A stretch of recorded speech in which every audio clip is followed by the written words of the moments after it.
instrument box, unlimited science kit. Book ఇట్లా బయట ఇచ్చారు.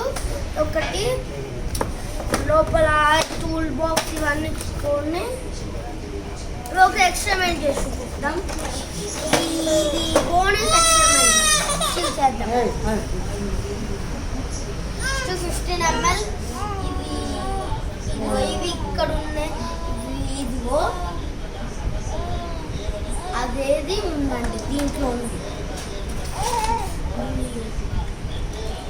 చిన్నది ఇచ్చారు కానీ మనకి వాళ్ళు పెద్ద చూపిస్తారు. ఏమేమి ఉన్నాయి చెప్పు. దాంట్లో crystal acid, baking soda, crystal powder, yellow food color, red food color, blue food color, rose food essence smell, mango food essence smell. అవన్నీ ఉంటాయి. గ్లో పౌడర్ వద్దు.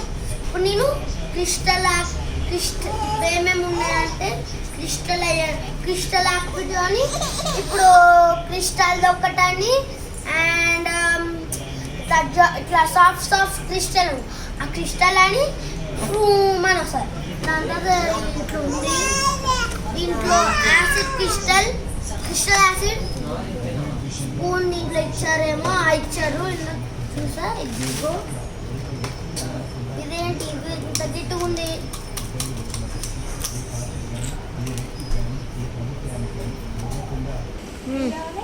ఇప్పుడు ఇందులో యాసిడ్ క్రిస్టల్ దీని ఒక స్పూను అయ్యా అట్ట మీద పెట్టేయ్యా. బుక్ మీద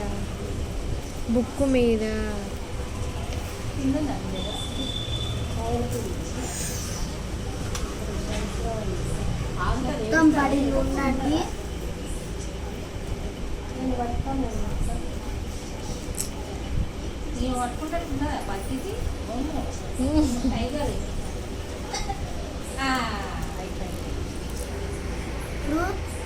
ఇది బాగోదమ్మా. బాగోదు అది అంత లావురంత పెట్టి వస్తే ఇలా కాదు. నేను అనేది కనపడకుండా నేను చేస్తాను. ఇప్పుడు ఇందాక అది హాఫ్ స్పూనే పడింది కదా, హాఫ్ స్పూన్ పడితే ఒక ఫస్ట్ స్పూన్లో స్పూన్ వేయచ్చు. దాని తర్వాత దీన్ని మూత పెట్టేయండి. ఇప్పుడు ఎంకలు వచ్చినా పట్టించుకోవద్దు. వచ్చినా పట్టించుకోవద్దు. ఓకే. ఇది బేకింగ్ సోడా అంటే బేకింగ్ చేసుకోవచ్చు. సోడా ఫుల్ స్పూన్ దీంట్లో ఇంకొక స్పూన్ ఇక్కడ వేసి దాని తర్వాత స్పూన్ పక్కన పెట్టి ఇది ప్లేస్లో పెట్టేసి వినిగర్కి ఇప్పుడు వద్దు. లాస్ట్ ఇవాళ మీకు ఎగ్జాంపుల్గా ఈ క్రిస్టల్ దా చూపిస్తాం. కానీ రేపు ఒకటి రేపు ఒకటి. ఇప్పుడు ఇట్లా పైకి వేయకుండా ఇట్లా అట్లా కొట్టి ఈ నీళ్ళు తీసుకొని కింద పెట్టు. చూడండి అది లోపల ఆల్రెడీ కొంచెం లిక్విడ్ ఉంది. ఆ లిక్విడ్ లేకుండా వేస్తే అవుతుంది. దాని ఫాస్ట్గా దీంట్లో పోసేసుకొని చల్ల నీళ్ళు ఉంటాయి. అసలు అవి చల్లగానే ఉంటాయి.